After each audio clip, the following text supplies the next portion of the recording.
I've written several that have really scared me. I think the scariest scene was in Dead Simple, where the groom-to-be, married in a few days' time, is buried alive in a coffin as a prank, stag night prank by his mates. And he spends much of the book in that coffin. So to get that atmosphere, I felt I've got to be put in a coffin too.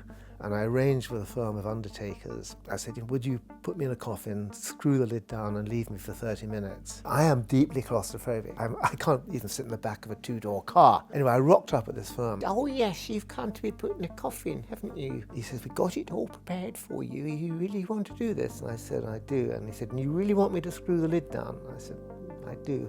And you want me to leave you for 30 minutes? And I said, yep. I had checked with a coroner. And I said, how much time do you have in a coffin?